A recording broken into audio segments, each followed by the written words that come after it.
The other day I did a lesson about the number one lost art of bass playing, really, which is reading charts, and that struck a chord, pun intended, with a few people.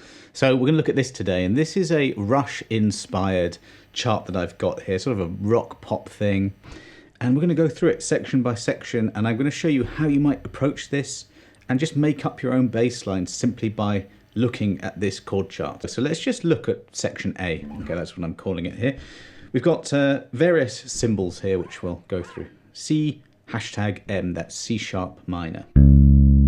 Now that's the first thing about reading a chord chart. You must know instantly where the note is. So C sharp is the 4th fret of the A string. I think people get too reliant on tab, if I'm being honest, and then people get lost and don't learn the notes well enough. There's C sharp. And the M stands for minor. There are a number of approaches here.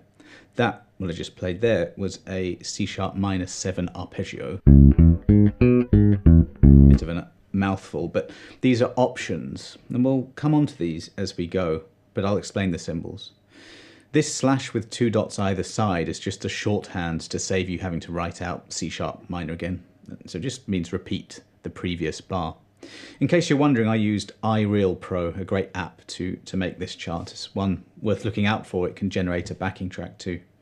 Then we have A. If you have a symbol or a letter with nothing after it, just means major.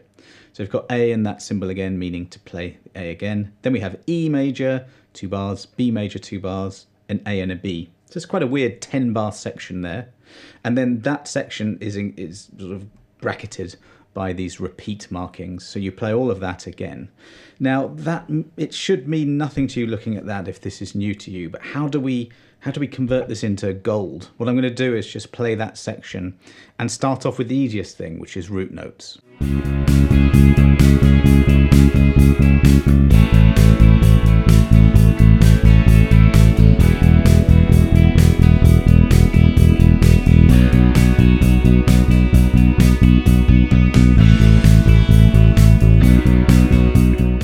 It doesn't really matter if you play an E open or 7th fret of the A string. You just play wherever you want to, really. Now this is sort of rock pop and I'm doing 8th notes. This is a bit of a rip-off of Rush's Time Stands Still, which is a great song. Do listen to that for lots of Geddy Lee inspired bass lines, and that's what you do. You listen to people like him and then you work those bass lines out, preferably by ear, and that helps your ear get better and it helps you understand what to play over these things. But what about if you want to do this?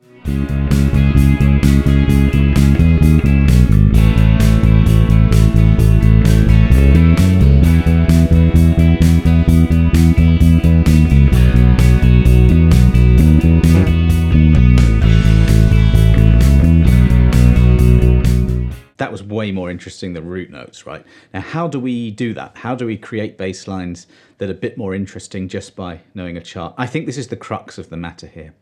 It is to work out what notes fit over these funny chord symbols. And this is quite simple, actually, much simpler than you might think. So we go back to that first chord, C sharp minor. This isn't always the case, but often the first chord gives you a clue as to the key. We are in the key of C sharp minor. That's what it means to be a key. That's the collection of notes we're using, C sharp natural minor. Its relative major is E major. So if you see a C sharp minor in this piece, any of the notes from this key fit to it. If you see an E major, that fits over E major.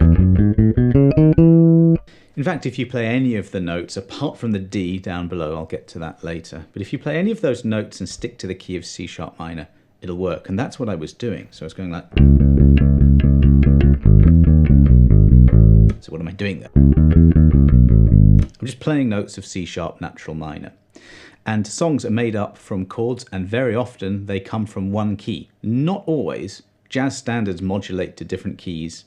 Songs that Rush write will often modulate to lots of different keys. This one roughly sticks to the same key.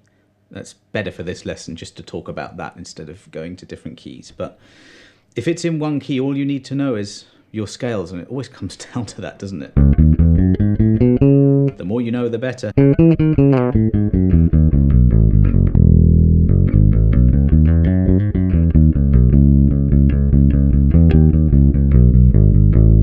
And that's linking it up very nicely. C sharp minor to the A. You've got to hit the new root note, preferably on beat 1. You don't always have to do that, but often that's the case.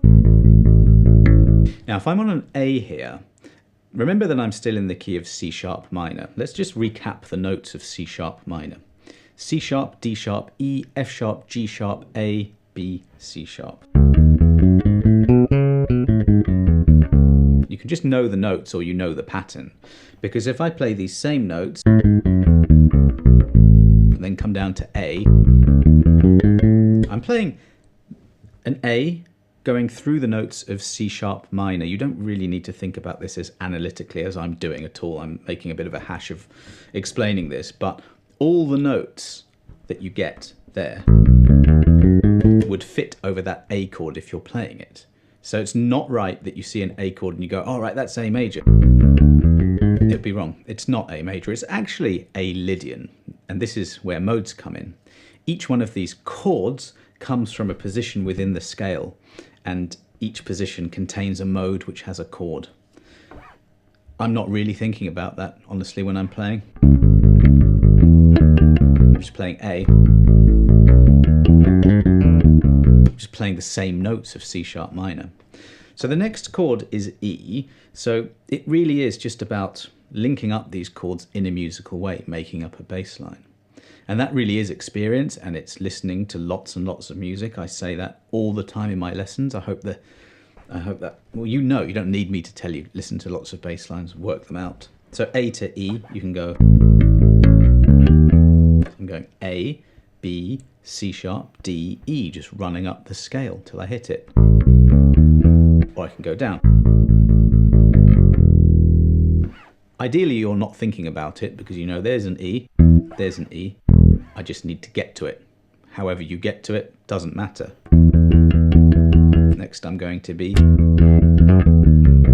again, using the notes. So I'm in this position now where my second finger is on E, seventh fret of the A string. Remember I said that C sharp minor and E major are related? Hopefully you already know that scale, E major. If we go down from E, we get E, D sharp, C sharp, B.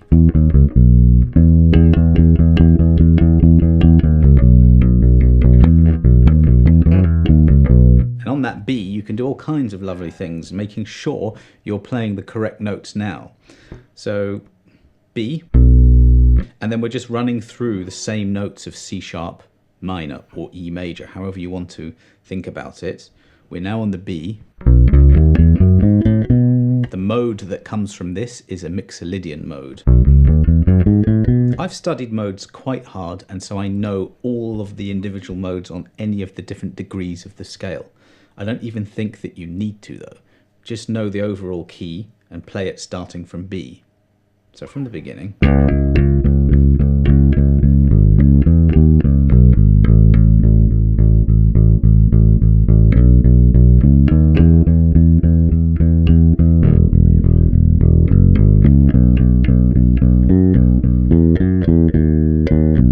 A to B.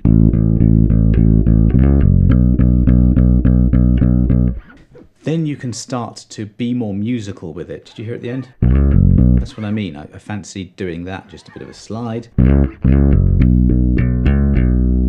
C sharp minor pentatonic comes from the overall key. And that works brilliantly for fills. Whether you think C sharp minor pentatonic or E major pentatonic, it's the same, right? So it's like 2 for 1.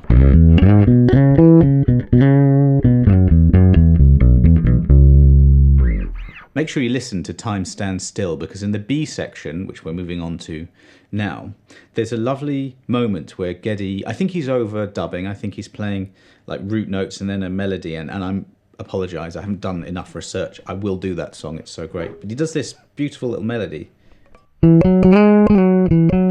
It's not that, but it certainly is like C sharp minor pentatonic notes. So we'll go on to the backing track of that now, that section, and I'll play a little bit of just root notes. So A, E, C sharp minor, B. That's 3 times around that section. It's bracketed by repeat markings again, so you know, something like...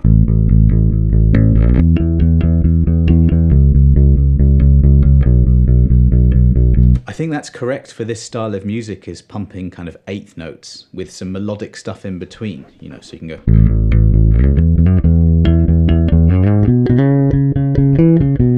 And that's just connecting up those root notes, the A, the E, the C sharp and the B, just with your C sharp minor pentatonic. So I'll do root notes first and then I'll play around a bit.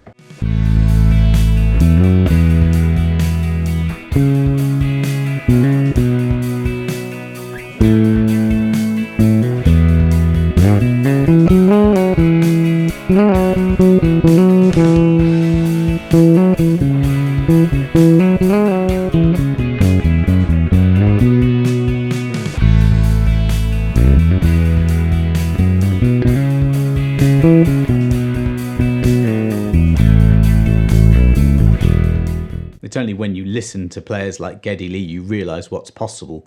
If you have a band, if you're recording, yes, you can overdub. Tony Levin does that all the time as well.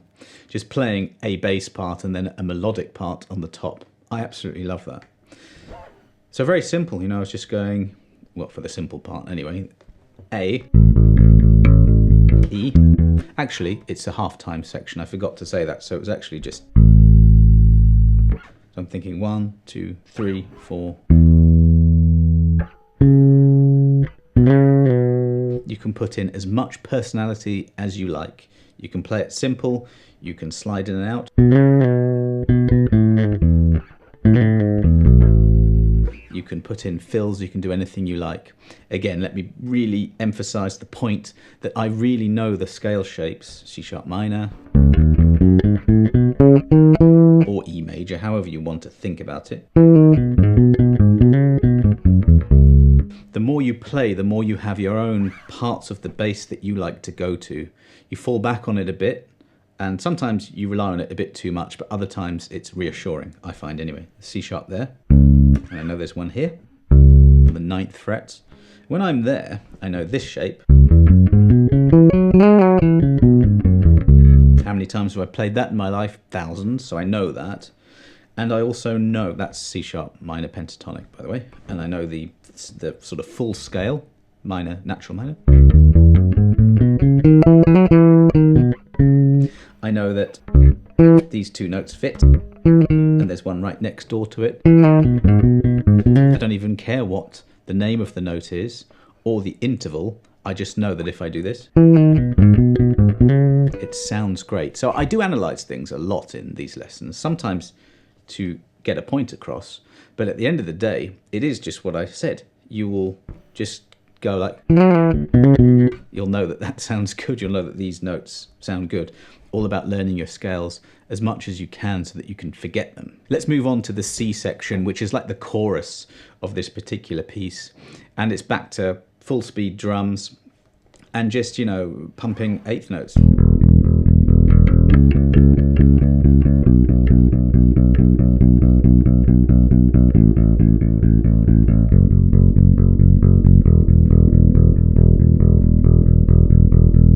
The F sharp minor is the only new chord we've got here, and again that does function within the key. It's the 4, so we kind of get a Dorian mode underneath that, and again I know that I can either think Dorian mode or I can think just C sharp natural minor starting from F sharp. It's the same thing really.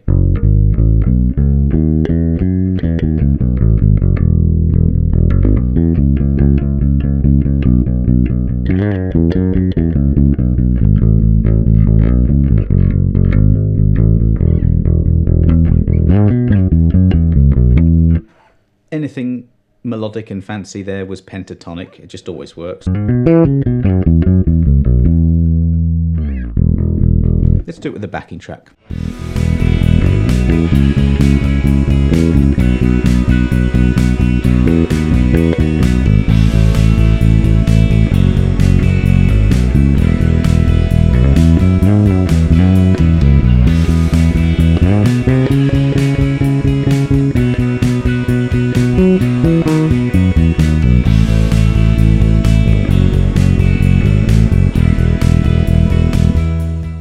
reminded me a bit as I was playing it of any number of Journey songs, including Don't Stop Believing.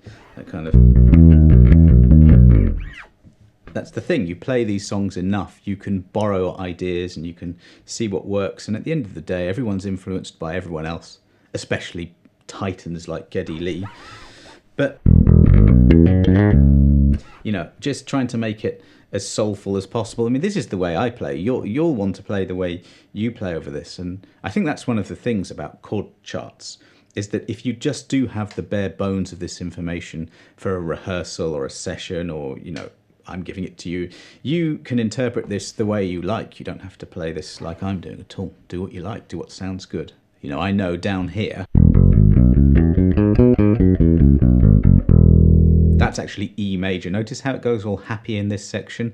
So we have done a very common thing, or Geddy Lee and his mates have when they recorded this and wrote this, of starting in minor and then going to the relative major. So we're still playing the same notes and everything. Our focus now is just on major. So this shape here,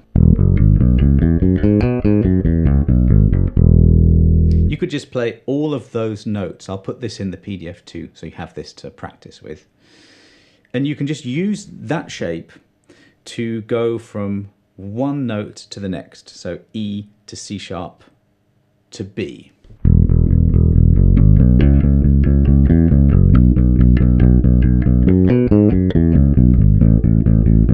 I marked up there, I'll do that again.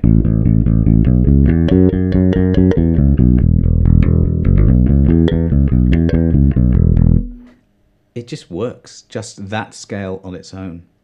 Then you might say, okay, I like that, but let's do the full scale if you like, so the E major scale.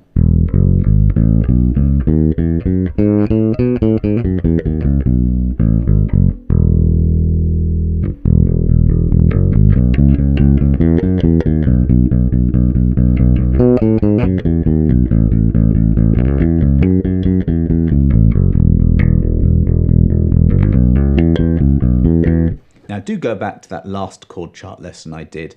It's more of a blues jazz thing, and I think there we were leaning more heavily on chord tones and on the arpeggios within each chord. And in this one we're not really doing that. Not to say you can't, but I'm doing more root notes, more linking up with the notes of the key. And that's, to me, that's kind of what's working. So there's that section, and then we've got the final sort of D section, and we have a D chord in the D section. So it's the only chord in the whole piece of music that isn't belonging directly to the key of C sharp minor / E major. It just sounds cool though, and it's also quite a common thing that you have that. You have like the major key, a minor key, but that chord there,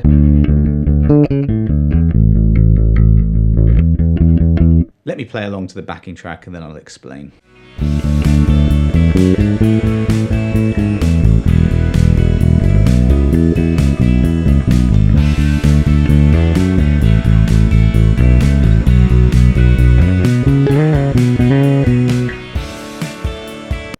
Little fill there. We're on a B. This is the very last two chords. It's a very good place to put in a fill. And I know that this pattern works. So it's just something I've heard. We've got a B. We've got the 5, 2 across, 1 down. Then the octave. Very common notes there. If you go too higher than that, you get the 9th, which is just the 9th in the scale. Like the 2nd up the octave. Lots of bass lines have been made from that. And then 1 or 2 frets higher than even that note, we get the 3rd up the octave. It just works. And you can do slides, hammer-ons and vibrato and all kinds of cool stuff. When you have a random major chord that's not in the key, as a general rule, this fits over it. The D Lydian mode. So just learn that and use that. And I'm just going to use this section to show you something. So, and that is modes. So we have D Lydian that fits over this. why it works. It's sort of it's just one of those things. It just does, right? Then the A is the 4 chord in the key of E major. Actually, I'll just go to E. E major is this. Hopefully you know that. Off by heart 100%. There's an E. There's an E major scale. You should know that, right?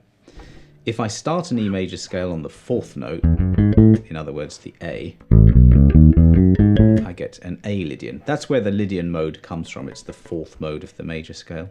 So D Lydian, A Lydian, E major, otherwise known as E Ionian. If this sounds like I'm speaking alien language, don't worry, I am, kind of thing. Then we've got D Lydian, A Lydian, and B Mixolydian. They're all modes, and they all fit over each of these chords in this key. I'll prove it by playing the mode along to each chord now.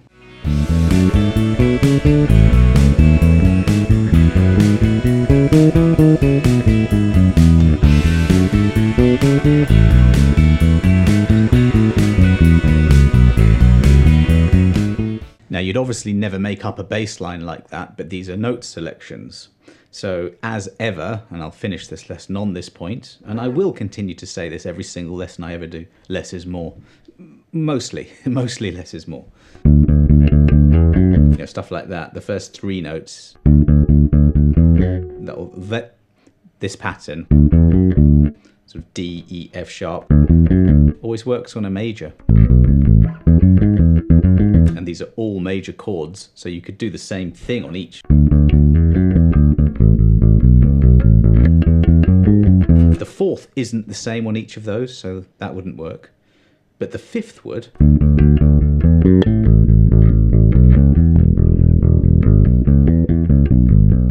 You know, so it's knowing your patterns and what works over each individual chord.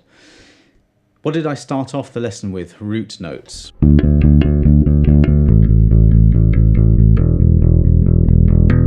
If you're a beginner, if some of this stuff is new to you and a bit overwhelming, what you would do is you would download the backing track and the PDF. It's all for free, by the way. All I ask is if you watch my videos or you don't, please subscribe. It really helps me to do these free lessons for you and to keep these PDFs and backing tracks coming. What you would do is you would download that and you would just try to play in time using 8th notes. That might be a challenge enough in itself.